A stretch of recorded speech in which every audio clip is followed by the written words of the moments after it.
que sigue un fármaco dentro del organismo. ¿Listo? Ya hemos administrado el fármaco, luego sigue esto que es la farmacocinética 2.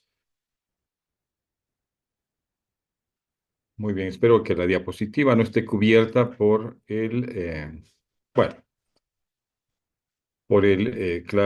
bueno, por el Zoom que está ahí en su menú, pero no importa. Muy bien. Vamos a ver la distribución. ¿Listo?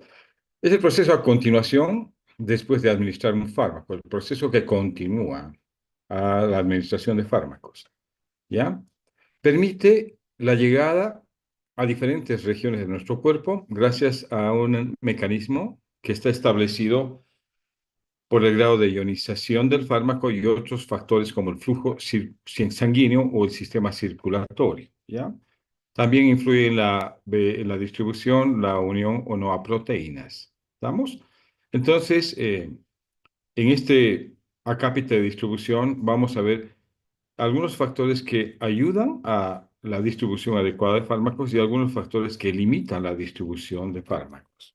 ¿Estamos? Si son fármacos muy liposolubles, la capacidad de difusión que tienen y de llegada a todos los compartimentos es alta, ¿ya? Pero el problema lo enfrentan los fármacos que tienen un alto grado de hidrosolubilidad, porque ellos no pueden difundir a través de membranas. Si quieren distribuirse más allá del compartimento intravascular, tienen que apelar a poros o a espacios intersticiales, ¿no? Para atravesar y llegar a el compartimento extravascular, ¿ya? Entonces, el objetivo de la distribución es permitir la llegada del fármaco hacia el órgano blanco, donde va a ejercer su efecto farmacológico. Muy bien, vamos a ver algunas variables que son importantes en farmacocinética, ¿ya? Una de ellas es el volumen de distribución. Esta es una variable que correlaciona la cantidad de fármaco en el organismo con la concentración plasmática del mismo, ¿ya? Es decir, es una variable que nos ayuda a predecir si el fármaco va a llegar oportunamente al sitio de acción y si se va a distribuir más allá del compartimiento intravascular, ¿no ve? Porque por ahí tiene un amplio volumen de distribución y esto puede estar relacionado con un efecto prolongado. ¿Listo? Entonces, el volumen de distribución correlaciona estos dos aspectos, ¿ya? Cantidad de fármaco en el organismo y su concentración plasmática, ¿ya? Ahora, los fármacos nunca están distribuidos de manera proporcional en el compartimiento intravascular, extracelular e intracelular. Hay generalmente diferencia en las concentraciones, ¿ya? Por lo tanto, se puede esperar en fármacos que tienen amplio volumen de distribución que la concentración intravascular sea menor a la del líquido extracelular y obviamente también menor a la del compartimiento intracelular. Muy bien. Veamos ahora el concepto de aclaramiento o depuración de fármacos, ¿ya? El aclaramiento o depuración de fármacos es el factor que predice la tasa de eliminación del fármaco respecto a su concentración plasmática, ¿ya? ¿Cómo se calcula la tasa de eliminación de un fármaco? ¿Ya? Es a partir de la sumatoria por la eliminación, ¿no? De la eliminación por diferentes vías. Por ejemplo, si un fármaco tiene una alta depuración renal, más la depuración hepática que experimenta, más la depuración pulmonar y otras vías de depuración. Es decir, esta correlación es velocidad de eliminación por diferentes vías sumadas todas, ah, hace que se pueda calcular el rango de eliminación de un fármaco. Hay fármacos que tienen una alta posibilidad de ser eliminados por diferentes vías, ¿ya?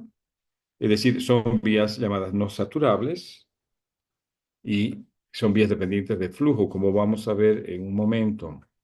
Pero los fármacos, cuando eligen vías de eliminación que son enzimáticas, estas vías pueden ser saturables y puede haber problemas cuando se satura la vía de eliminación.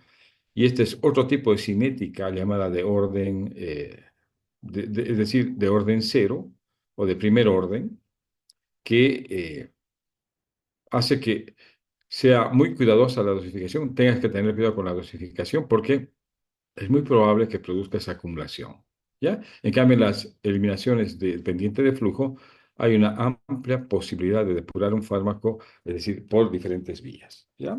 Ahora, son estas vías de eliminación que están identificadas? Estas vías de eliminación son, primero, el riñón, el más importante, el hígado, a partir de su función metabólica y la excreción biliar, el pulmón y otras vías menores que después las vamos a identificar. Muy bien, el fármaco, una vez que ha sido absorbido, se ha distribuido por el compartimiento, tanto intravascular, si es liposoluble, por otros compartimentos también, llegan al sitio de acción y ejercen su efecto farmacológico, ¿no es cierto? Una vez que lo han hecho, viene el paso siguiente, que es la biotransformación o excreción. ¿Dónde sucede esto? Generalmente el hígado es el encargado, es el órgano más importante de biotransformación del cuerpo humano, ¿ya? Acá el fármaco tiene varias posibilidades, ¿no ve? O es inactivado, se convierte en un compuesto más hidrosoluble y fácilmente excretable, o puede ser activado porque se administra como prodroga y a veces los sistemas enzimáticos activan el fármaco, lo convierte en un metabolito con actividad todavía farmacológica, o puede, en algún caso, en alguna situación especial, puede convertirse inclusive en un metabolito que tiene todavía toxicidad, digamos, ¿no? Entonces, el órgano es el principal sitio de biotransformación. También está el intestino y otras vías. Cuando el fármaco es inactivado, este se convierte en un metabolito fácilmente excretable y generalmente es el riñón el encargado de depurar estos metabolitos que producen la biotransformación farmacológica, ¿ya? Vamos a ver ahora esto que les había explicado hace un momento, les había dado una introducción, que existen dos tipos de cinéticas de eliminación, ¿ya? Un fármaco que es biotransformado puede eliminarse por eliminación. Una de ellas es la eliminación limitada por capacidad o limitada por capacidad, ¿ya? Y es lo que les había dicho. El fármaco se inactiva a nivel metabólico por vías enzimáticas, ¿ya? Pero es tan limitada esta capacidad enzimática que a veces el fármaco tiende a acumularse. Y estos fármacos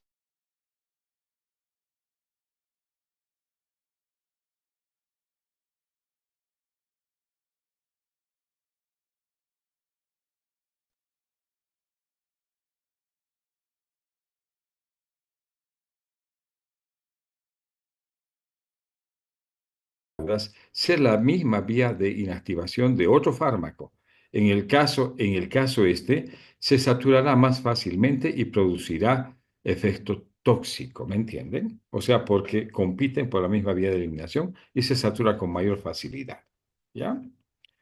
Eh, Hay fármacos, como vamos a ver después, que tienen esta vía saturable y hay que tener mucho cuidado con el margen de dosificación.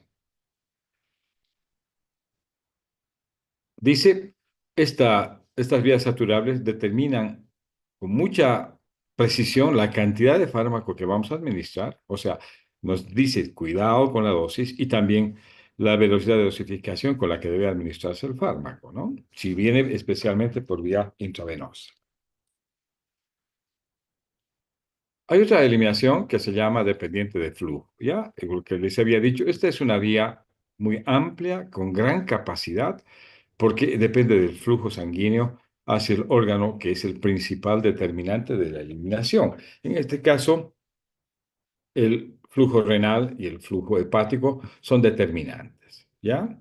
Ahora, hay que recordar de que un fármaco es fácilmente excretable, uno, cuando se ha convertido en un metabolito más polar, hidrosoluble, primera condición, y la otra es de que no se encuentre asociado a proteínas, esté libre, o sea una fracción libre y pueda filtrarse y secretarse de manera activa, ¿ya?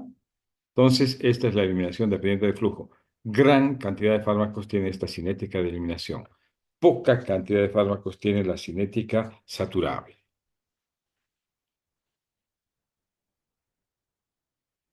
Muy bien. Seguimos con la excreción, ¿ya? Eh, el metabolismo farmacológico, mañana vamos a ver con mayor precisión, pero ahora vamos a anticipar algo, ¿ya?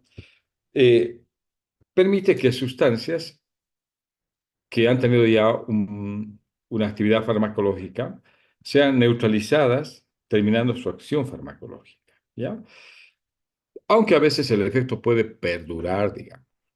¿Ya? Pero la mejor forma de inactivar un fármaco es la vía metabólica, indudablemente, ¿ya? Entonces, hay un concepto que es de vida media que vamos a analizar después con detalle, porque la eliminación determina la vida media de un fármaco, ¿ya? La velocidad de eliminación, la velocidad de expresión determina la vida media de un fármaco. Y ahora les anticipo un poco el concepto de vida media, ¿ya? Es es decir, el espacio de tiempo en que un fármaco tarda en caer en su concentración al 50% del plasma. Esa es vida media. Muy bien, seguimos. Ahora, vamos a ver qué condiciones son necesarias para que se realice la distribución de fármacos, la redistribución de fármacos en el organismo, ¿ya? Porque existe este mecanismo también. Hay unas condiciones llamadas generales y hay condiciones que son específicas. Entre las condiciones generales, ¿no es cierto? Vamos a mencionar algunas de ellas, ¿ya? Primero, para que el fármaco tenga actividad, efecto farmacológico, tiene que llegar al sitio de acción o al órgano blanco. ¿Listo? Para que tenga acción, o sea, interacción con receptores, tiene que estar disuelto. Por lo tanto, no tiene que estar unido ni a proteínas circulantes, tampoco a superficies celulares, ¿ya? Ahora, otra condición es, para que llegue el fármaco al sitio de acción, es que tiene que ser de pequeño peso molecular si no tiene esta propiedad llamada de liposolubilidad o de alto volumen de distribución, ¿ya? Es decir, la condición es de que sea de pequeño peso molecular y no debe estar ionizado, obviamente, ¿no? Porque los no ionizados difunden más fácilmente por membranas. Pero si es hidrosoluble, es un fármaco generalmente de pequeño peso molecular y el flujo sanguíneo es importante. ¿Por qué? Porque este es el que permite que los órganos blancos puedan recibir una adecuada cantidad de fármaco para que haya un efecto farmacológico. Muy bien. Vamos a ver las condiciones específicas ya que influyen en la distribución y redistribución de fármacos en el organismo. Miren, entre las condiciones específicas se menciona lo que ya habíamos anticipado hace un momento, la unión a proteínas plasmáticas. Esta unión a proteínas plasmáticas le confiere al fármaco, uno, una capacidad de transporte, o sea, son vehículos de transporte, pero no son receptores, o sea, no tienen función de receptores. Es decir, no ejercen acá ningún mecanismo de activación de receptores. Sin embargo, utilizan como transporte. ¿Listo? Hay muchos fármacos que tienen una alta unión a proteínas, especialmente en el compartimento intravascular. Hablamos de la albúmina y de algunas gamma globulinas. ¿Estamos? Por lo tanto, estos sitios de unión que transportan fármacos se les llama sitio de unión inertes. ¿Ya? ¿Por qué? Porque no tienen actividad farmacológica.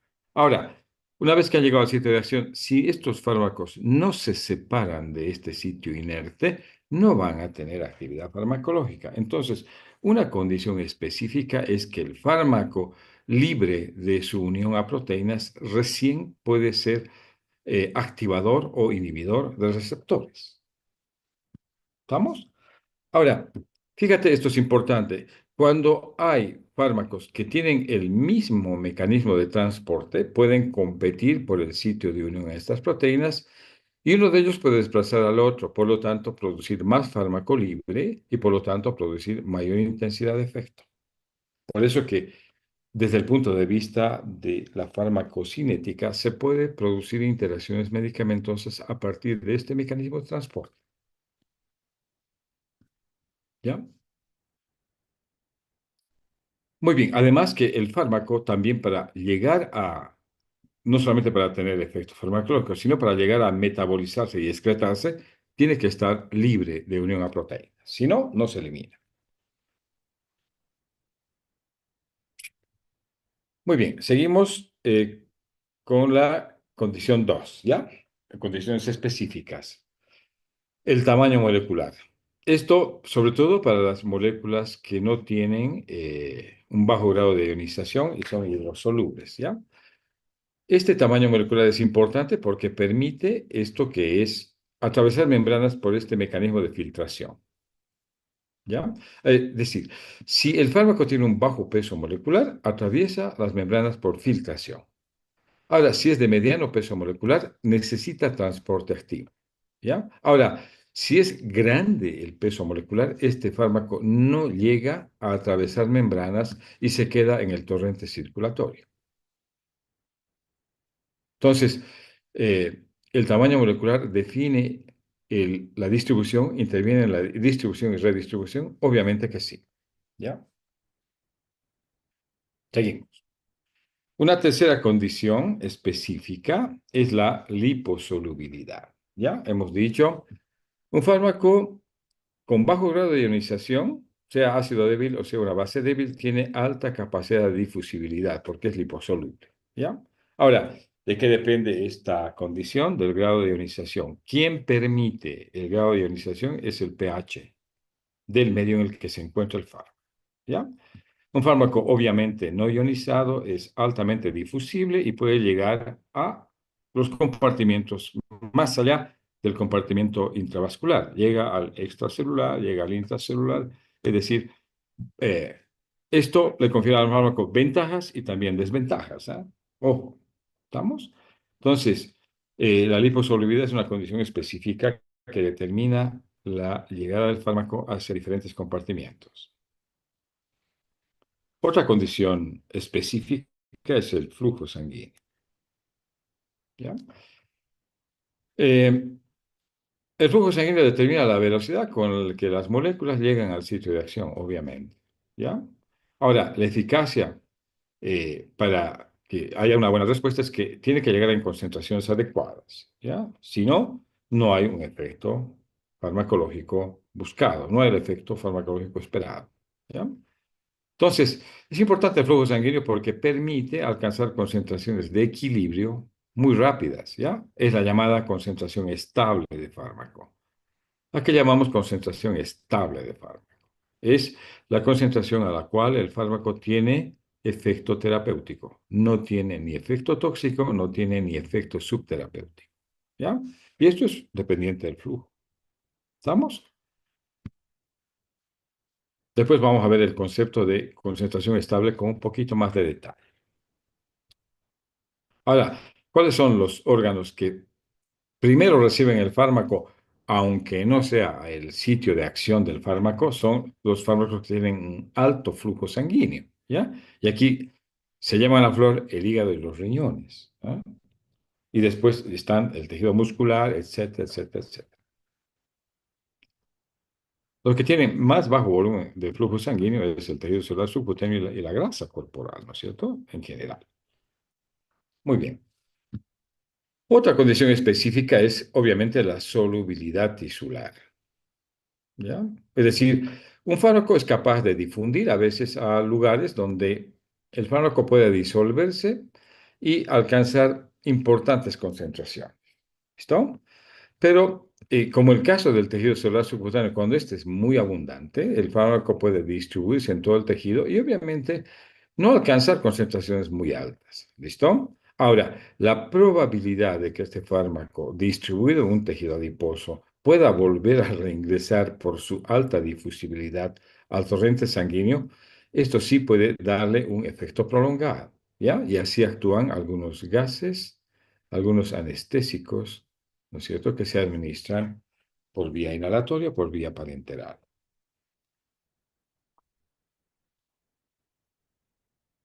Muy bien. Seguimos con condiciones específicas que influyen en la distribución y redistribución. La sexta que vamos a mencionar ahora es la capacidad de atravesar membranas. ¿Listo? El fármaco, para llegar al sitio de acción, tiene que atravesar poros si es hidrosoluble y si es liposoluble, atravesar membranas lo hace con facilidad, ¿ya? Entonces, el grado de ionización en esto es importante. ¿Listo?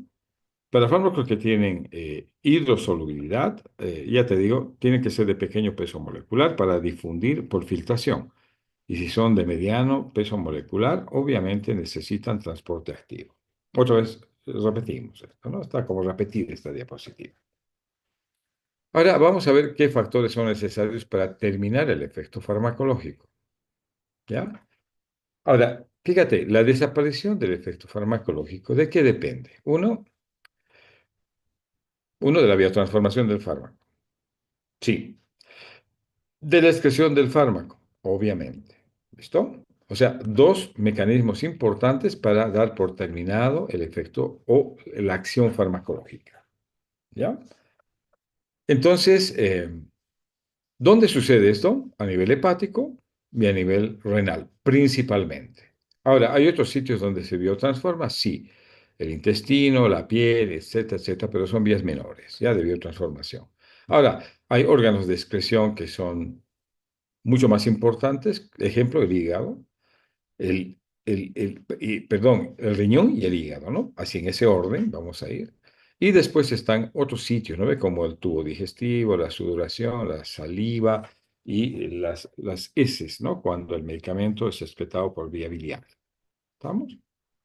Entonces, estos son los factores que terminan con la acción farmacológica, ¿ya? La vía de transformación y la expresión. Seguimos. Ahora, bueno, un fármaco puede ingresar al organismo en estado activo o inactivo. ¿Listo? Es decir, hay fármacos que tienen ya moléculas activas y obviamente estas moléculas necesitan absorberse, distribuirse y llegar al sitio de acción. Pero hay también fármacos que se administran como profármacos que se activan a nivel metabólico. ¿Ya? Entonces, la biotransformación, que es un proceso que vamos a ver con detalle mañana, este es un mecanismo que puede, uno, aumentar o dar actividad a un fármaco inactivo. Dos, puede disminuir la actividad farmacológica después de que se ha producido ya la unión con el receptor. Y finalmente, el metabolismo del fármaco puede también terminar con la acción farmacológica, ¿no ve? Es decir, al metabolizarse, ¿no? A través de un mecanismo de inducción, pónganse. Ya, son tres posibilidades que la biotransformación permite. Ahora, muchos fármacos se ha visto de que eh, cuando tienen todavía actividad farmacológica sus metabolitos, deben dosificarse con mayor espacio de tiempo. ¿Ya? ¿Por qué? Porque eh, la tasa de biotransformación puede dar todavía metabolitos activos durante mucho tiempo y obviamente los fármacos tienen, el intervalo de dosificación tiene que ser muy cuidadoso, ¿ya? Hay que eh, dosificar con mayor intervalo de tiempo. Ya, esto está ya estudiado, preestablecido, pero hay que tener cuidado sobre todo en pacientes donde hay alteraciones en el metabolismo farmacológico. Tienen un hígado o vías metabólicas muy lentas o tienen el hígado vías metabólicas muy rápidas, digamos, ¿ya? Entonces, ese es el resultado de la biotransformación. Aumentar, disminuir o terminar la acción de fármacos. Muy bien. Las vías de excreción, vamos a ver. Una de ellas es la vía renal y la más importante quizás, ¿ya? Utiliza dos mecanismos para eliminar fármacos. Una es la filtración glomerular y la otra es la secreción tubular. Ahora, ¿de qué depende? Uno, la filtración glomerular depende de la presión sanguínea, o sea, del flujo sanguíneo renal. Básicamente es ese, ¿ya? Y obviamente la secreción tubular depende de una cierta condición que tiene que tener el riñón para que sus mecanismos de transporte activo estén vigentes, estén activos, estén.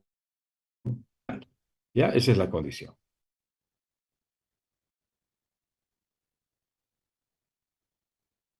Muy bien. Vamos a ver la segunda vía, que es la vía. En la vía renal, este mecanismo de reabsorción a veces está descrito como un mecanismo de eliminación, pero en realidad no es un mecanismo de excreción, ¿ya? Es de excreción, sería de excreción cuando el fármaco no es reabsorbido y se elimina, o sea, por secreción o por filtración, ¿no ve?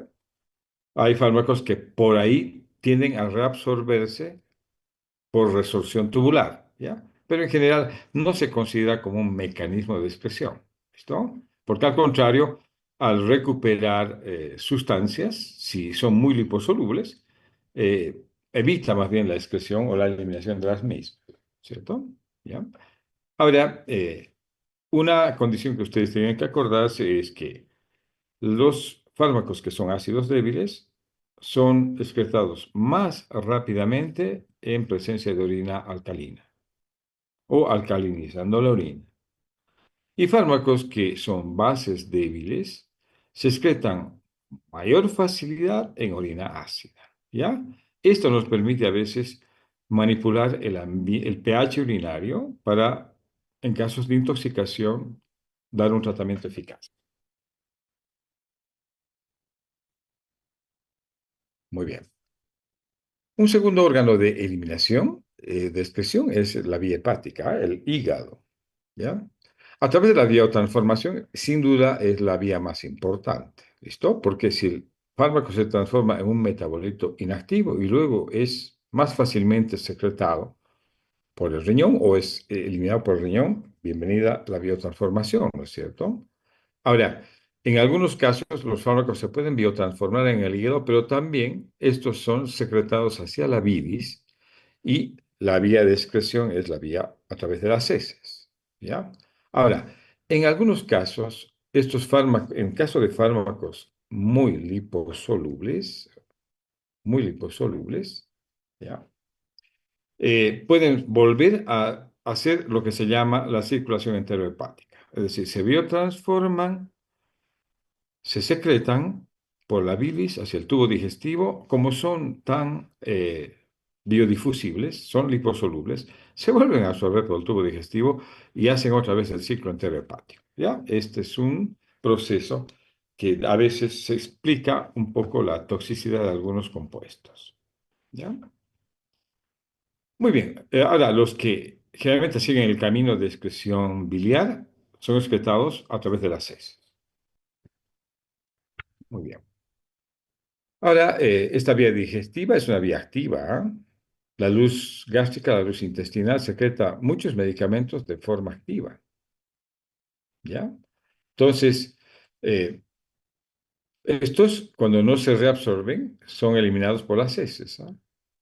Y es una vía de algunos fármacos que vamos a ir precisando después cuando veamos aplicaciones clínicas, ¿ya? Muy bien. Otra vía de eliminación es identificar la vía pulmonar. Quizás es la vía más importante cuando administramos fármacos en forma de gases o líquidos volátiles, ¿ya? Es una vía importante por la amplia superficie que tiene el árbol bronquial y o sea, los alveolos pulmonares que tienen gran superficie, ¿no es cierto? Entonces, por medio de la aspiración, los gases y líquidos volátiles se excretan, ¿no ve? O se eliminan, ¿listo? Esto pasa en el ambiente quirófano, ¿no es cierto? Administramos a veces gases como el alotano y el óxido nitroso, estos son dos anestésicos que se eliminan o necesitan una buena ventilación para que puedan excretarse por la vía pulmonar. Muy bien, estas son las vías mayores, ahora vamos a ir a aquellas llamadas vías menores de depuración y excreción, ¿ya? Entre las vías menores se han identificado tres: el sudor, la saliva y la leche, ¿ya? Por estas vías se eliminan pocos, muy pocos fármacos, ¿ya? Obviamente hay que tener mucho cuidado en la lactancia porque la eliminación por la leche puede llegar a afectar al lactante, obviamente, ¿ya?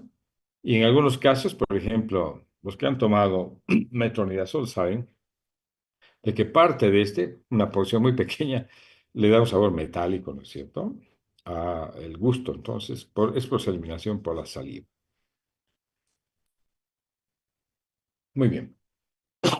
Ahora, Vamos a ver en qué medida estos sitios llamados inertes de fijación pueden, a través de la interacción por estos sitios, se puede alterar, uno, la concentración del fármaco que llega al sitio de acción. ¿Ya? Ahora, si tenemos terapias asociadas, una competencia por el sitio inerte puede desplazar a un fármaco de su sitio inerte de fijación y tener mayor posibilidad de llegar en mayor concentración al lugar de acción. ¿Ya? O sea, pueden competir por este sitio inerte. ¿Ya? En algunos casos, esto afecta obviamente su biodisponibilidad y por lo tanto mayor toxicidad. A veces se explica la toxicidad por interacción por los sitios inertes de fijación. Muy bien. Y finalmente, esto para terminar, ¿ya? Eh, se explica por qué la curva de Gauss tiene mucho que ver con la administración de fármacos, ¿ya? En farmacocinética. ¿Ya? Es decir, a un principio, cuando ustedes administran un fármaco, esto se ve en las curvas dosis-respuesta, ¿ya? Se ve que poco a poco esta curva es ascendente, es decir, la línea de respuesta es ascendente hasta alcanzar un máximo efecto, ¿ya? Y después, de acuerdo y si ya no administramos más fármaco, ¿no es cierto? Después de producir la actividad farmacológica, va decayendo el efecto farmacológico en función del tiempo porque ya está produciéndose la biotransformación y la expresión del fármaco, ¿ya? Entonces se forma como una campana y la actividad decrece, ¿ya? Esto se llama curva de Gauss y explica muy bien el comportamiento farmacocinético de los compuestos que utilizamos como fármaco, ¿no? Muy bien, y acá vamos a abrir el espacio de preguntas para todos ustedes, ¿ah? ¿Todo está claro? ¿Los conceptos se han entendido? Espero que sí, ¿ah? Doctor, una pregunta. Sí, adelante. ¿Cuál es la diferencia de lo que es la depuración y la excreción de los fármacos? En realidad son sinónimos, ¿ah? Ya, la depuración es más sinónimo de biotransformación. La depuración quizás abarca también biotransformación, ¿me entiendes? En cambio, la depuración o la eliminación es cómo el fármaco se va o es echado, digamos, del cuerpo humano, ¿no? Es decir, cómo el fármaco ya inactivo es desechado por diferentes vías, ¿no ve? Pero eh, en algún momento puede entenderse como algo similar, digamos, pero no igual. La excreción puede ser entendida también como parte de la biotransformación. En cambio, la eliminación es la salida del fármaco del cuerpo por diferentes vías. ¿Está respondida su pregunta? Sí, doctor, muchas gracias. Muy bien. ¿Alguna otra pregunta? El doctor, buenas noches. Adelante. Era sobre la difusión de los lípidos en los medicamentos, doctor, que este igual se aplica con la ley de difusión de Plitt, doctor, o es otro caso distinto. No, en realidad, yo te digo, cuando el fármaco es liposoluble, atraviesa las membranas con muchísima facilidad, ¿ya? Ahora, obviamente, esto es más rápida cuando hay una gradiente de concentración, ¿estamos? Pero fármacos que tienen un amplio volumen de distribución atraviesan muy fácilmente barreras, inclusive la barrera hematoencefálica y la llamada barrera placentaria, ¿ya? Por ejemplo, los barbitúricos tienen un amplio volumen de distribución. ¿Ya? Tú administras un barbitúrico y vas a ver de que si tú haces una detección del fármaco o de la concentración del fármaco en diferentes compartimientos, llega hasta el espacio celular subcutáneo, ¿ah? Y a veces parte de la resaca que tiene el paciente después de haber recibido barbitúricos es responsable todavía que el fármaco está saliendo del tejido celular subcutáneo hacia el compartimento intravascular para tener todavía ese efecto de resaca, ¿ya? Esto sí obedece a la ley de gradiente de concentración de Fick. Gracias, doctor. ¿Ha respondido a su pregunta? Ya. ¿Alguna otra pregunta? Bueno, si no hay más preguntas, nos vemos mañana, ¿listo? En Doctor, una pregunta. Elmer. Doctor, también puede ser como una alternativa por medio de la menstruación. ¿Se pueden eliminar también fármacos? Yo digo, sí, podría, como es, sale sangre, ¿no es cierto? ¿Sí? Pero esto es pues una vez al mes, ¿no es cierto? Es decir, menstruación es una vez por mes, ¿no ve? Pero por ahí se pueden depurar algunos fármacos, obviamente, pero en una proporción no muy importante. ¿Listo? ¿Ya? Durante este Gracias. periodo podría el fármaco, digamos, el útero recibe flujo sanguíneo por condiciones hormonales y el desprendimiento de la capa endometrial, ¿no es cierto? Puede perder y detectar presencia de fármacos, sí, pero no se puede considerar una vía de eliminación porque, como te digo, sucede una vez al mes y no está calculada, digamos, no entra dentro del cálculo de eliminación ni de vía menor, siquiera la menstruación, ¿ya? Pero bueno, si tú me dices, ¿hay fármaco que se excrete cuando es administrado un tratamiento? Sí, hay presencia de fármacos en la sangre menstrual, obviamente existe, pero es, como te digo, mínima cantidad. No influye mucho en el mecanismo de acción ni en, digamos, la concentración estable que el fármaco necesita durante este periodo. Que no habría que aumentar la dosis si tú quieres, ¿no? Y tampoco el fármaco pierde efecto farmacológico porque la paciente está menstruando, ¿no? No es una vía importante. ¿Está respondida tu pregunta? Sí, doctor. Muy bien. Bueno, nos vemos mañana entonces, jóvenes. Hasta luego, doctor. Una Hasta consulta, luego. doctor. Hasta luego, Hasta, doctor. hasta Hasta luego. luego, doctor. Muy bien, hasta luego. Doctor,